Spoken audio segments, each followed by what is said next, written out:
Empower Radio presents Out of the Fog. Join intuitive guide and spiritual teacher Karen Hager for lively, positive conversation with light workers, healers, and dynamic wisdom keepers.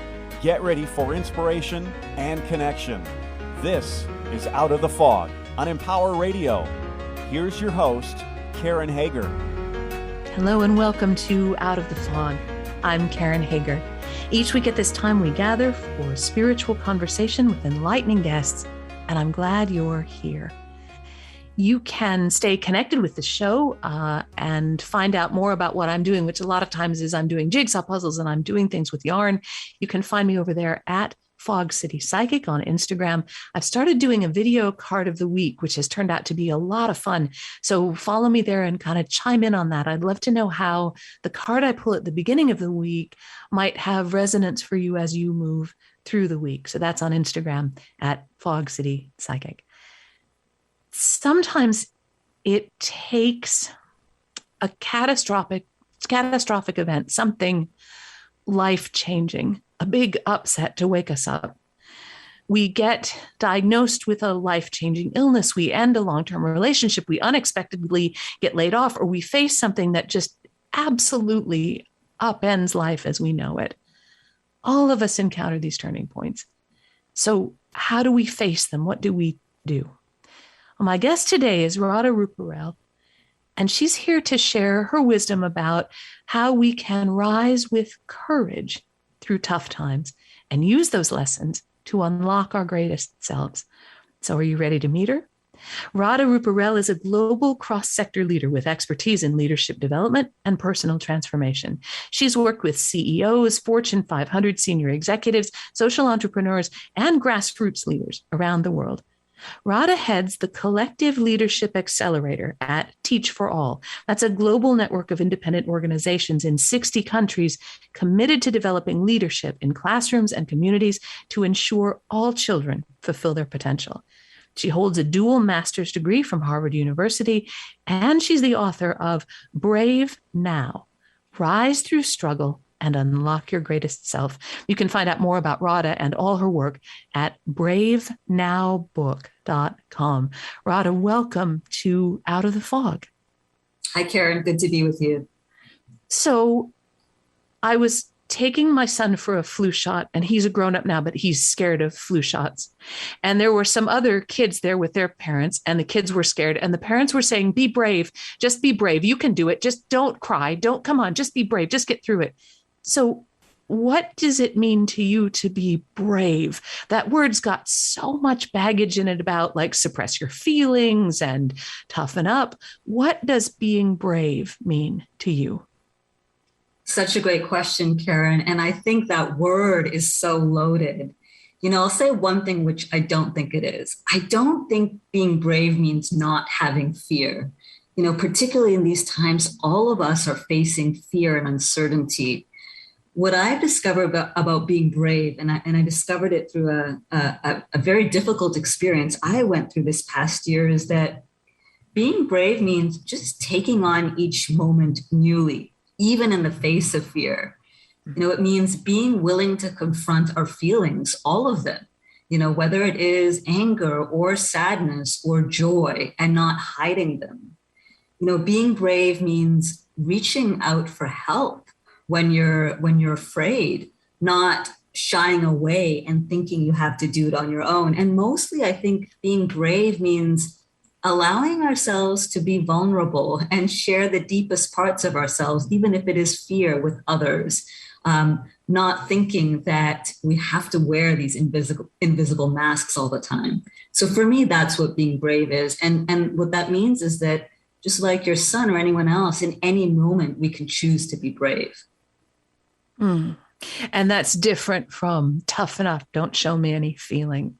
And that's important, I think, especially for people parenting boys, because we tell them that brave means nobody sees what you're going through, you know? Exactly, Karen. You know, I grew up thinking that was brave, and I'm a leader of large teams. And I thought being tough and not sharing a piece of yourself, and again, particularly for young boys, but also generally in our workplaces, in leadership, being brave is, there's this myth that it's around hiding yourself. It's around doing everything on your own. I've come to believe the opposite. I think being brave is actually reaching out, asking for help, sharing your emotions. But I think we have some unlearning to do as a society in order to embrace that new definition of brave. Now, your life changed in the spring of 2020 in a way that sounds like it absolutely upended things for you. Are you comfortable talking a little bit about what happened, what you went through? Yeah, absolutely. I'll share my story. And again, this is something new for me. I think years ago, I never would have. But again, one of the things I'm learning about bravery is it does require the courage to share openly, because that might make a difference for other people. So Karen, my story was beginning of 2020, I started life on top of the world. I was healthy. I had great work, great family and friend support network. And in April 2020, I fell ill with COVID. And I was one of the first people I knew to have this virus. And for months, I went through a terrifying experience where I wasn't even sure if I was going to make it. And then in the months, and to this day, the months that followed, I'm one of those people who now suffer from what they call long hauler COVID. And so while I've recovered much of my health, on a daily basis, I'm still dealing with unimaginable things that I couldn't have even believed a few months ago.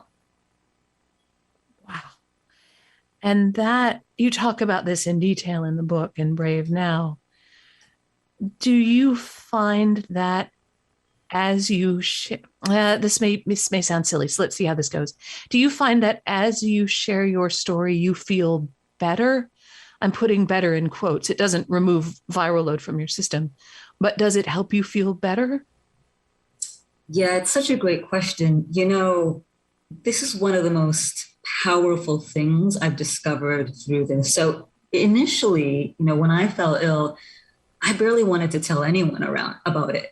I thought, this is going to be like the flu. I'm going to tough it out. And one of the most powerful things that happened was I had a coworker who started reaching out to me every day and just sending me a text message and saying, "How are you doing?" Now, for the first few days, I just had that tough response. "I'm doing all right. I don't need anything. I'll be better in a few days. I'll be back at work."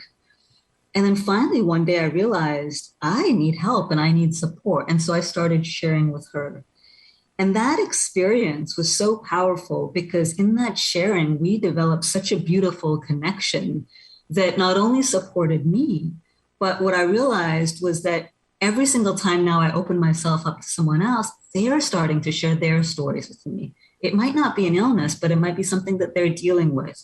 Maybe it's, I've had a lot of mothers tell me about how challenging it is to parent working from home. I've had others who've told me how difficult it is to be in this environment of uncertainty. And so what I discovered is not only did connecting with others in a deeper way help me, but it also created a space where other people can be their authentic selves as well. And that's just been such a powerful learning.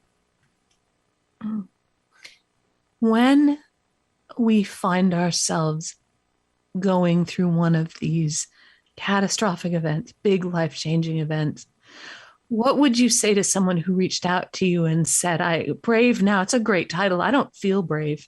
I don't know if I'm going to make it through this. I feel broken. I don't know what to do next. Where do we start at a time like that? Yes. Well, first of all, I would say, I just hear you.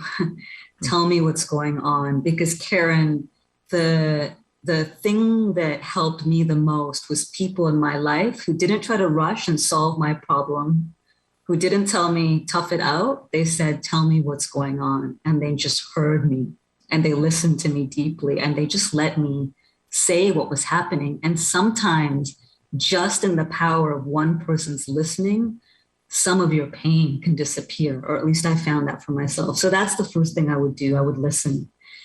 The second thing that I would do is I would encourage them to share with it just even one person. Tell someone what's going on. Open yourself up. I know it might seem hard, but that's the other thing that I discovered. The power of just one person being on your side can make you realize that you're not going through this alone. And likely when you share, you realize there's many, many other people who are dealing with this or something similar. So that's what I would say. Mm-hmm. And that there's time. Healing isn't instant. Resolution isn't instant. That there is time to take the steps you need to take to get through this. Yes, absolutely. Absolutely. You know, I think that's one of the things that I have discovered. It's, Karen, something that you said at the beginning.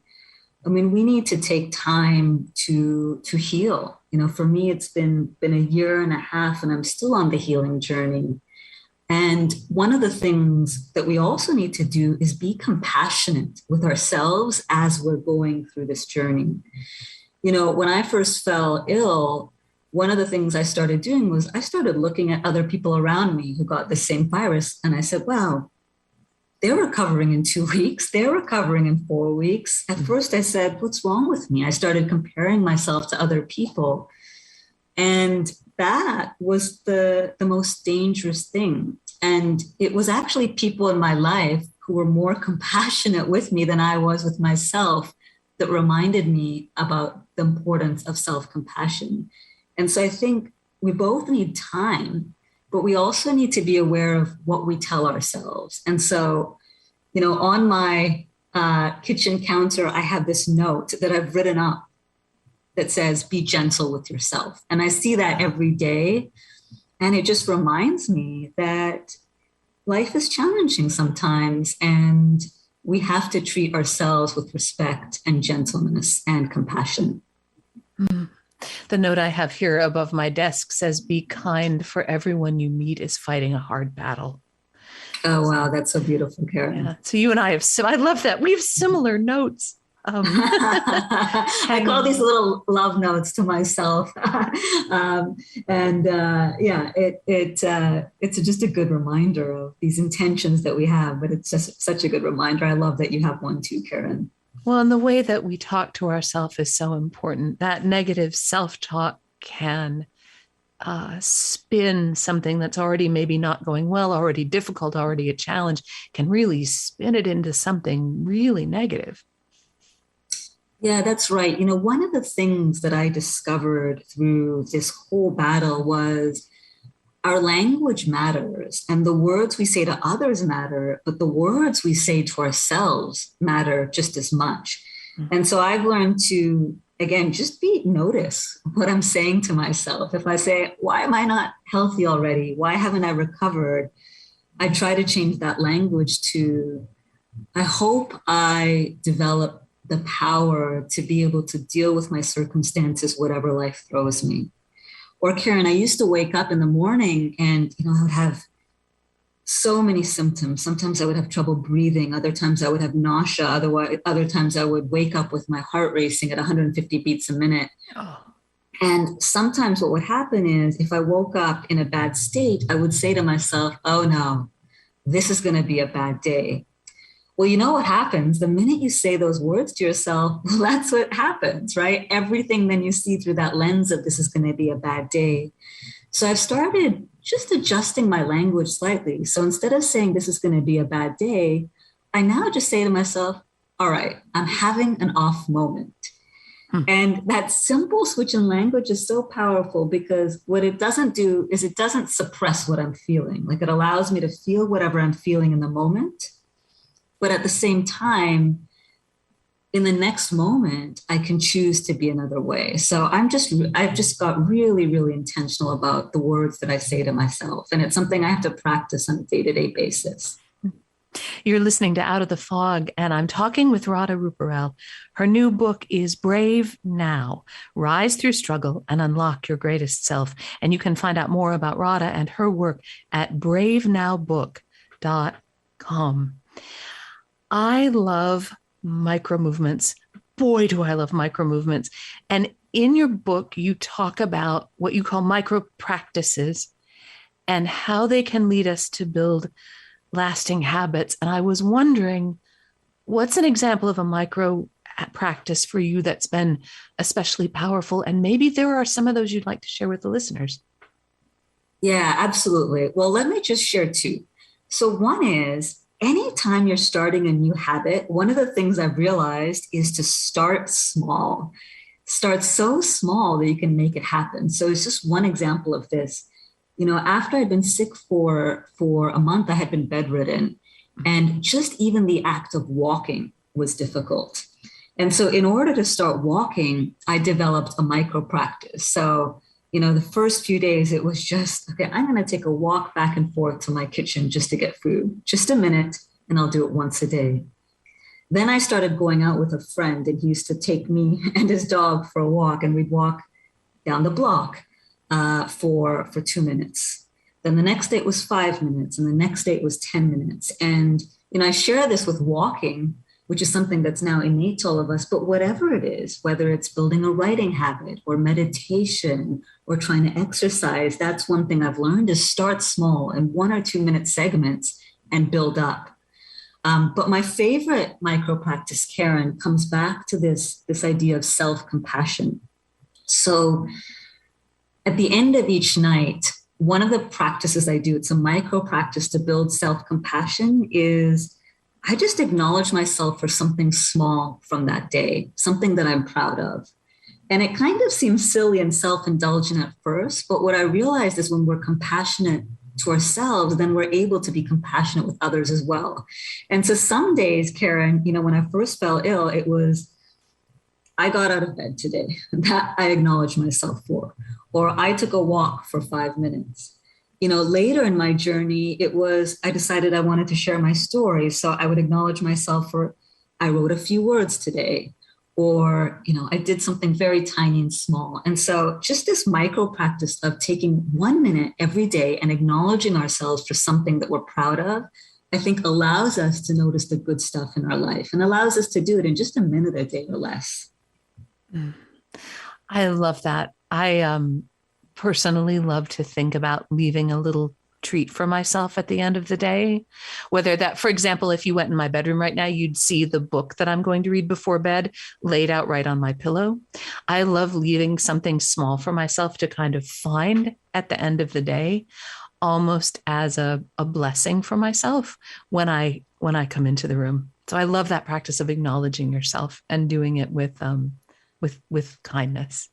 That's amazing, Karen. And again, like all of us can develop whatever practice makes sense for us. But many times people tell me, well, I can't, look at the world with more compassion, or I don't know how to treat myself with generosity. And what I say is, actually, in a minute or two, you can build that in whatever way is authentic to you. And for me, that micro practice started with being compassionate with myself. Then I built another micro practice of taking a moment each day to acknowledge someone else. And Karen, that was so beautiful because I went through the most harrowing experience of my life. But when I started just taking a moment each day to just send someone a note, or after a meeting, drop them a quick line and say, hey, that thing you said, that made a real difference for me. Just in 30 seconds or less, not only did people feel appreciated, but I started noticing all this goodness and kindness around me that I hadn't before. And in a world where we're dealing with so much fear and uncertainty, and the media is telling us all the things that are wrong, I actually think it's amazing to be able to pause and notice some of the things around us that are working. And I think there's a lot around us that we just don't even pause to take a moment to notice. We're going through a time when the spotlight is on leadership. Whether it's in big organizations or small, there's a real spotlight on leadership. And you've said that we need a new kind of leadership, a new model of leadership as we move forward. And I'm just curious about what will that look like? What is that? It feels to me, and I'm an old person now, but it feels to me like that paradigm is shifting from that very masculine energy, top down, really harsh, toughen up and do it way, that we're shifting. There's an opportunity here to run our corporations and our movements and our programs and our initiatives in a different way. What do you think about that? What do leaders need to have to take us into this new time? A great question, Karen. So for context, these days I work in a global network called Teach for All. And we are working with leaders in over 60 countries around the world who are reimagining education. And by the way, when I say leaders, I'm not just talking about people at the tops of the organization. I mean the teachers who are in classroom, the parents who are supporting them, the students. I believe that actually any person in any moment can exercise leadership. And so one of the things that we believe is what we need in the world is collective leadership. That is many different people from all walks of life at all levels of organizations and systems working together. Because when we think about some of the biggest challenges of our time, whether it's how do we make sure our young people get educated well? Or how do we make sure our societies, treat every human being with fairness? Or how do we make sure that we have an earth left for the next generations? Those problems are so complex and no one solution is going to suffice. So I think we need many diverse people coming together. And underneath that, I think you're right. I think it does require some of these capabilities that might be more traditionally thought of as feminine, the ability to stop and pause and look inward at yourself, the ability to listen deeply to people who have different perspectives, and the ability to bring people together who might have different perspectives with the idea that we're probably going to get more creative solutions if we truly hear different voices and perspectives, because no one of us has the full answer. As I'm thinking about what you're saying, I'm just coming back to the idea of bravery not being about hardening or rigidity, but about being softer, more open, more strong, more willing to. We're not very good at listening to the people who disagree with us right now. I don't know if you experience that, but there's a lot of division between people right now. And it feels to me like maybe the most courageous thing to do is listen to each other and hold that space, as you say, for the creative solution for the coming together. Yes, Karen, it bothers me so much that we have these divisions in our society and they just seem to be growing and the world seems to be getting more divisive. And what I really believe is this leadership capacity of listening, of deeply listening to one another, is something that we need to cultivate.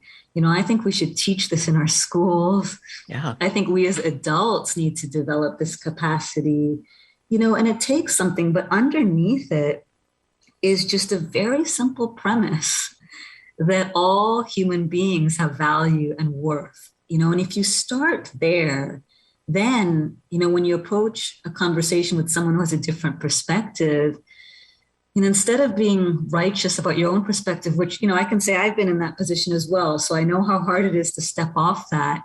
How can we be deeply curious? How can we seek to understand, what is it that matters to them? What do they value?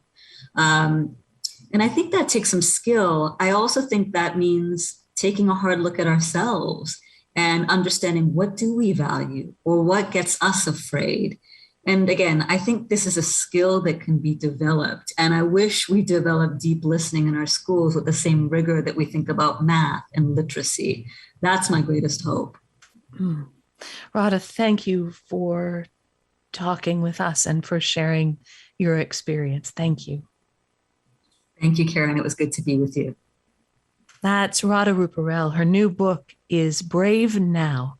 Rise through struggle and unlock your greatest self. And you can find out more about Radha and her work at bravenowbook.com.